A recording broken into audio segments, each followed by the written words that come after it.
Assalamualaikum warahmatullahi wabarakatuh. Perkenalkan, nama saya Muhammad Nindom, asal dari Surabaya.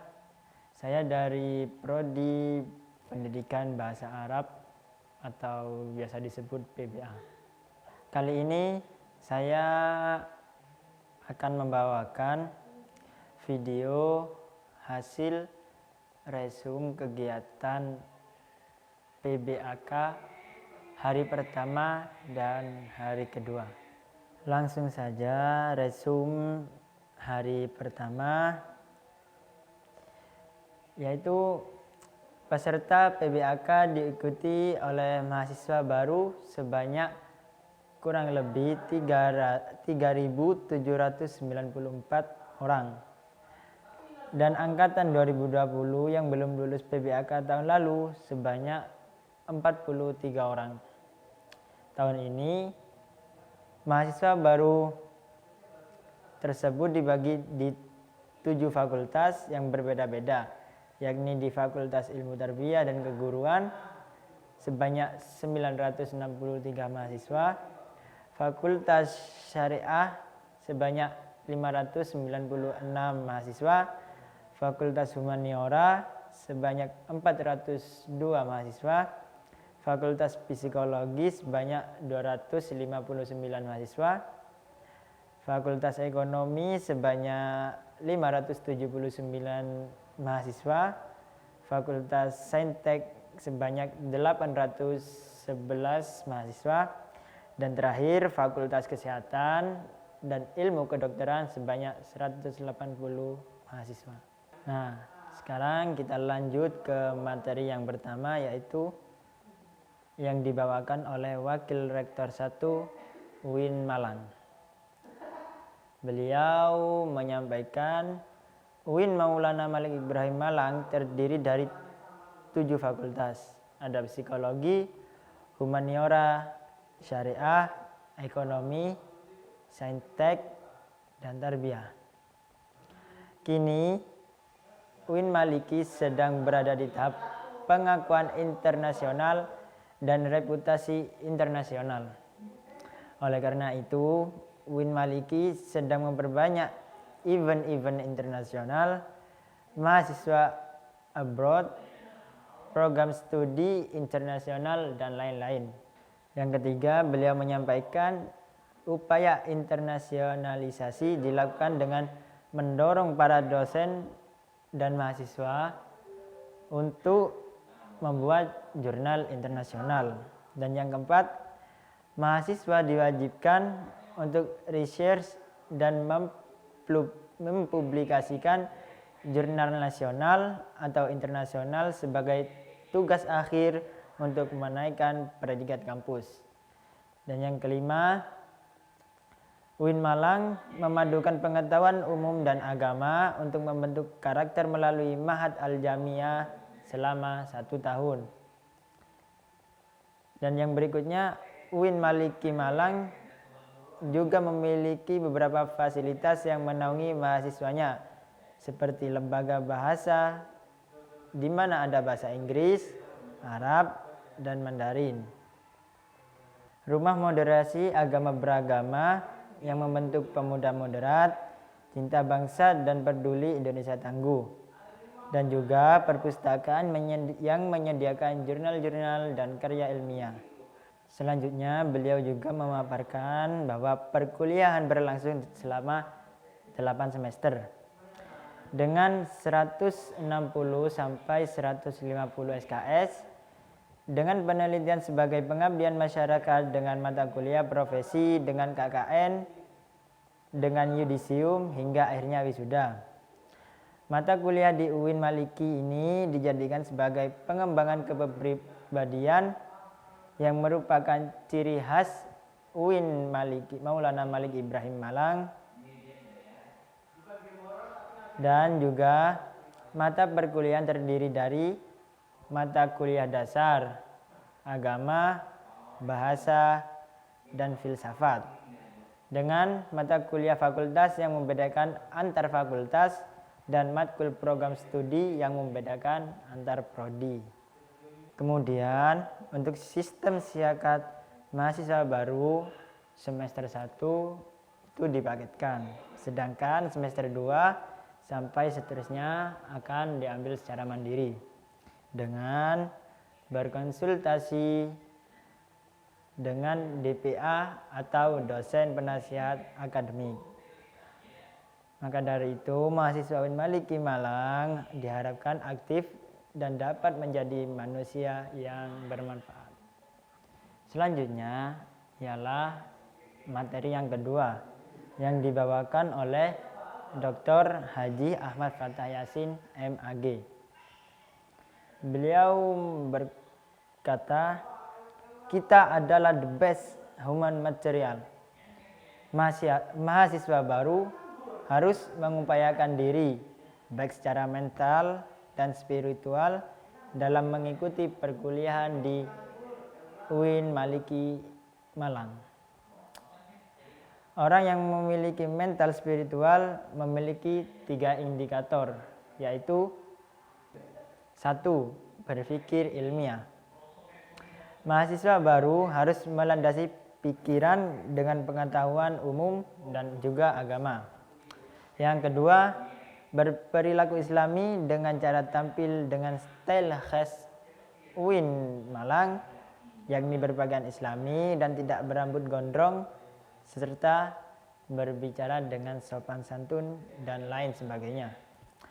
Yang ketiga, menjadi mahasiswa yang kreatif dan tampil dalam bermasyarakat. Selanjutnya, beliau juga memaparkan bahwa jika ingin menyampaikan aspirasi mahasiswa, bisa menyampaikan melalui SEMA atau DEMA atau HMBS atau HMJ. Nah, sekarang apa itu? Itu semua berikut ini ada penjelasannya. Nah, kita sekarang beralih ke hasil resume hari kedua. Nah, apa saja isi resume dari hari kedua itu? Yaitu pertama, DEMA atau Dewan Eksekutif Mahasiswa yang diketuai oleh Farhan Adi Murosadi dari jurusan farmasi. Dan wakilnya ialah Ahmad Fawaid dari jurusan psikologi. DEMA merupakan organisasi intrakampus atau OMIK yang merupakan lembaga eksekutif mahasiswa di level universitas. Fungsi DEMA ialah sebagai pelaksana program organisasi kemahasiswaan dan sebagai lembaga yang mengkoordinasikan dan menginstruksikan pelaksanaan kegiatan kemahasiswaan di tingkat universitas. Nah, selanjutnya ialah tugas daripada DEMA. Tugas daripada DEMA ialah melaksanakan program kerja organisasi yang sudah disepakati oleh Senat Mahasiswa atau SEMA Universitas. Yang kedua, mengkomunikasikan dan menginformasikan kegiatan kemahasiswaan di tingkat universitas. Dan yang ketiga ialah melaksanakan koordinasi dan sinkronasi kegiatan kemahasiswaan. Nah, sekarang apa itu SEMA? SEMA atau Senat Mahasiswa yang diketuai oleh Muhammad Adi Faroni, yaitu merupakan organisasi mahasiswa UIN Malang yang berperan sebagai lembaga legislatif yang mengkoordinasi DEMA, UKM, dan HMJ. Apa saja fungsi SEMA itu? Yang pertama, advokasi. Yang kedua, legislasi. Yang ketiga, pengawasan. Yang keempat, penganggaran. Lanjut ke tugas SEMA, yaitu 1. Mengawasi dan mengontrol DEMA U atau universitas. Yang kedua, memberikan persetujuan di dalam setiap kegiatan yang akan dilaksanakan oleh Dema Universitas. Yang ketiga, memberikan pengesahan setiap laporan pertanggungjawaban setelah selesai agenda tersebut. Dan yang keempat ialah memfasilitasi aspirasi mahasiswa UIN Malang dan menyalurkannya kepada pihak-pihak yang bersangkutan. Yang nomor 5, mengawasi setiap kebijakan dan keputusan yang diambil oleh Dema Universitas. Yang keenam, merancang dan menetapkan peraturan organisasi di UIN Malang. Dan yang ketujuh, mengesahkan peraturan Dema Universitas. Dan selanjutnya, menjadi mitra kerja Dema Universitas dalam melaksanakan kebijakan organisasi kemahasiswaan. Sekarang wewenang SEMA. Apa saja wewenang SEMA itu? Yang pertama, membentuk undang-undang yang dibahas dengan presiden mahasiswa untuk mendapatkan persetujuan bersama. Yang kedua, menampung dan mempertimbangkan segala aspirasi mahasiswa. Yang ketiga, memberikan mandat untuk pelaksanaan Pemilwa. Yang ketiga, mengawasi pelaksanaan hasil-hasil sidang SEMA Universitas. Yang kelima, mengawasi pelaksanaan program kerja dan kebijaksanaan Dema Universitas. Yang keenam, turut andil dalam mengkaji permasalahan yang timbul di dalam negara dan di tingkat universitas. Dan yang terakhir ialah menerima dan membahas usulan PO yang berkaitan dengan bidang tertentu dan mengikut sertakan dalam pembahasan. Nah, sekarang beralih ke pembahasan tentang UKM. Apa itu UKM? UKM kepanjangannya ialah Unit Kegiatan Mahasiswa. Nah, di UIN Maulana Malik Ibrahim Malang memiliki beberapa UKM. Di antaranya ialah UKM Menwa. Yang kedua UKM Pramuka. Yang ketiga UKM PMI. Yang keempat UKM SR atau seni religius. Yang keempat UKM teater. Yang selanjutnya UKM Mapala Tursina dan UKM Junior dan UKM Kopma Padang Bulan. Nah, sekarang lanjut ke pembahasan UKM. UKM ialah Unit Kegiatan Mahasiswa. Di UIN Maulana Malik Ibrahim Malang memiliki beberapa UKM. Di antaranya UKM Menwa yang pertama. Yang kedua ialah UKM Pramuka. Yang ketiga UKM PMI. Yang keempat UKM GGB atau Gema Gita Bahana. Yang kelima UKM SR ya, atau seni religius. Yang keenam UKM teater. Yang ketujuh UKM Mapala Tursina. Yang kedelapan UKM Junior atau unit olahraga. Yang kesembilan UKM Popna Padang Bulan. Yang ke-10 UKM Komus atau Komunitas Musik Studio 3. Yang ke-11 UKM Taekwondo. Yang ke-12 UKM Jebret Club atau JC. Yang ke-13 ialah UKM Simfoni. Yang ke-14 UKM LKP2M. Yang ke-15 UKM UAPM Inovasi. Jadi semuanya ada kurang lebih 15 UKM atau unit kegiatan mahasiswa.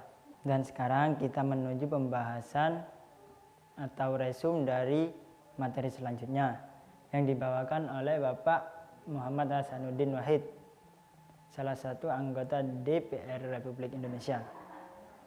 Beliau berkata, dosen tidur gak dibayar kalau anggota DPR tidur dibayar. Kita sebagai rakyat ingin punya mobil. Ya sudah, diwakili saja sama wakil rakyat. Mau jalan-jalan ke luar negeri, cukup diwakili saja sama wakil rakyat. Nah, itu bahayanya wakil rakyat. Mereka harusnya sadar bahwa mereka itu jongosnya rakyat, harus melayani rakyat. Saya bisa sampai sini itu ya karena UIN Malang. Saya diajari banyak oleh UIN Malang. Dulu saya sempat dipilih menjadi HMJ dan juga Presiden BEM. Semua gemblengan ini berasal dari UIN Malang. UIN Malang yang menjadikan saya seperti ini. Saya tidak pernah malu bilang alumni UIN Malang agar stereotip lulusan ini tidak hanya menjadi ustadz. Lulusan UIN Malang ini bisa menjadi anggota DPR. Alumni UIN Malang itu bisa berkiprah di mana saja. Kita ingin lahir dari UIN ini ahli-ahli di berbagai bidang agar nama UIN Maulana Malik Ibrahim ini senafas dan sesuai dengan Maulana Malik Ibrahim yang sukses pada masanya. Dan beliau melanjutkan dengan tingkat pemahaman COVID di Indonesia itu rendah. Memakai masker saja susah. Bagaimana mau sembuh dari COVID? Pertumbuhan ekonomi karena COVID semua turun. Semua negara turun. Tapi kita sudah mengalami kenaikan dari tahun ke tahun. Kita naik sebesar 7%. Melemahnya daya membeli karena efek PPKM membuat masyarakat malas untuk membeli. Lalu terjadi inflasi tipis. Dan juga banyak yang kehilangan pekerjaan akibat pandemik ini. Tercatat lebih dari 50.000 buruh di PHK sejak awal 2021. Tingkat pengangguran akan lebih banyak di bulan Agustus 2021. Kalau dampak di sektor pendidikan, banyaknya yang putus sekolah dikarenakan anak harus bekerja dalam krisis ekonomi akibat pandemi COVID-19. Dan juga karena persepsi orang tua mereka. Lalu kebijakan sektor pendidikan di pandemi ini adalah memberikan bantuan kuota data internet, bantuan subsidi, BLT, dan lain-lain. Bantuan lanjutan untuk bulan September, Oktober, November sebanyak kurang lebih 2,3 triliun. Agar kita bisa tatap muka, kita harus melakukan kolaborasi hexahelix agar terselesaikannya wabah ini. Model kolaborasi ini tidak hanya model di pandemik, akan tetapi menjadi model kolaborasi masa depan yang mampu menaikkan kelas sektor ekonomi, pendidikan, dan sektor lembaga di Indonesia. Sekarang kita ini berada di era digital, yaitu era 4.0 atau 4.0 dan akan menuju 5.0, yaitu seperti memakai hologram dan sebagainya. Kata pepatah, siapa yang ingin memajukan dunia, dia harus pandai IT. Dan barang siapa yang tidak bisa menjadi mahir dalam IT, maka akan menjadi budak dunia. Kemudian beliau melanjutkan dengan 3 kekuatan pengubah dunia adalah 1. Kemajuan teknologi. Yang kedua, agama. Yang ketiga, pasar. Dan peran dan peluang UIN. Arus utama pengembangan teknologi digital. Yang kedua, link dan match dengan sektor industri. Yang ketiga, menjadi kekuatan socio-teknopreneur. Yang keempat, epicentrum ajaran agama inklusif. Nah, cara bekerja pada masa depan adalah munculnya jenis pekerjaan baru akibat digitalisasi dan otomatisasi. Nah, cara menjadi generasi unggul yaitu 1. Keagungan moral dan spiritual. Yang kedua, gandrung akan ilmu pengetahuan. Yang ketiga, memiliki digital quotient. Yang keempat, kesolehan atau peduli sosial. Nah, barang siapa yang mau kuasai dunia harus dengan ilmu. Mau kuasai akhirat harus dengan ilmu. Kalau mau keduanya maka kuasailah keduanya dengan ilmu juga. Nah, dan sekarang beliau melanjutkan dengan mengapa moderasi penting di Indonesia. Yang pertama, karakter Islam sebagai agama rahmatan lil alamin yang menjunjung tinggi keadaban Islam dan harmoni inter dan antar pemeluk agama. Yang kedua, historitas Islam di Indonesia. Yang ketiga, karakter masyarakat Indonesia yang lekat dengan kesantunan dan harmoni. Yang keempat, ideologi bangsa Pancasila dan mutu bhinneka tunggal ika. Nah, isu-isu politik yang terkait dengan Timur Tengah dan politik global, baik secara langsung atau tidak, dapat mempengaruhi pemahaman dan sikap keberagamaan masyarakat Indonesia, serta mengganggu agenda moderasi Islam seperti 1. Konflik Palestina versus Israel. Yang kedua, aliansi politik Arab Amerika. Yang ketiga, politik despotism and hypocrisy. Nah, terakhir beliau dalam resume saya kali ini mengatakan peran mahasiswa UIN Malang. Mahasiswa harus memerankan diri sebagai agents of change dalam menguatkan dan mendesimisasi agenda moderasi. Mahasiswa harus mengedepankan kepentingan kebangsaan dan keagamaan yang sesuai dengan prinsip moderasi. Yang ketiga, mahasiswa UIN harus cerdas, akademik, religius, dan berkebinekaan.